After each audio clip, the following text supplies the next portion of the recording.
দেখুন doctor Yunus sir প্রবাসীদের উদ্দেশ্যে কি বললেন। আপনাদের দিয়েই তো দেশ চলে, আপনাদেরকে তো মাথার উপরে রাখার কথা, অপরাধী করে রাখবে কেন?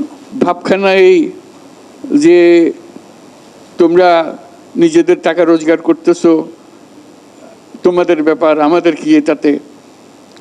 অথচ টাকা যেটা রোজগার করছে এটা বাংলাদেশের জন্য রোজগার হইতেছে, বাংলাদেশে আসতেছে এই টাকা। আপনারা কষ্ট করে টাকাটা রোজগার করে আনেন, দুর্ভাগ্য হলো দেশের এই টাকা আরেকজনের পাচার করে আরেকদিকে নিয়ে যায়।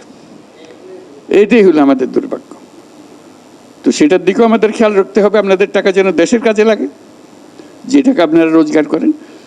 আপনাদের যে প্রাপ্য যে সম্মান, সেই সম্মানটুকু যেন জাতি দিতে পারে, সেই সম্মানটুকু দেওয়ার জন্য আজকে প্রথম পদক্ষেপ হলো।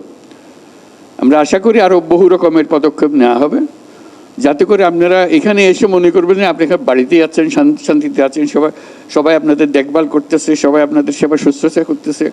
আপনার জন্য কোথায় যেতে হবে, কি করতে হবে, হারিয়ে যেতে হবে না। আপনি নিশ্চিন্ত মনে বসে থাকবেন, আপনার প্লেন যেখানে সেখানে আপনাকে নিয়ে যাবে।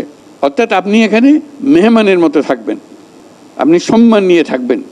আপনাকে আপনার প্রাপ্য বুঝিয়ে দেওয়ার জন্যই এই প্রচেষ্টা, যাতে করে এই আমরা আজকে যেটা শুরু করলাম এটা সূত্রপাত মাত্র, এটা ক্রমে ক্রমে আরও বহুভাবে প্রকাশ করা যাবে।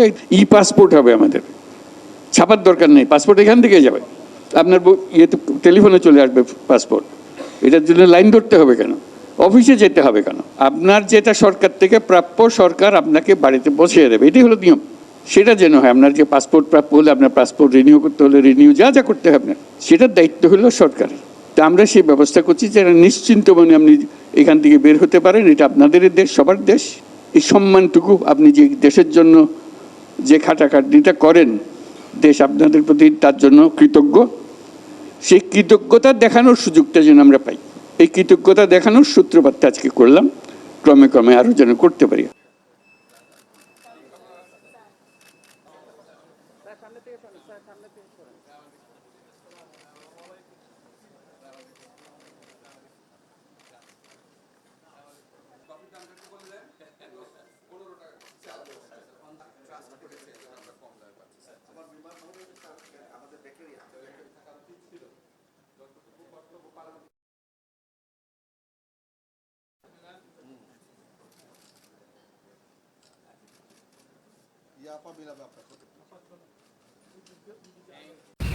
একটা কথাকে জানেন ভাই, ডক্টর ইউনূস স্যারেক দিয়ে সব কিছু হবে, শুধু তাকে একটু সময় দিতে হবে, ঠিক আছে? কারণ দ্রুত কোনো কাজ হয় না, যা হবে সব আস্তায়। তিনি ঠান্ডা মাথা সব কাজ করেন, দ্রুত কোনো কাজ করেন না। এই জন্য আমাদের সবার উচিত তাকে একটু সময় দেওয়া।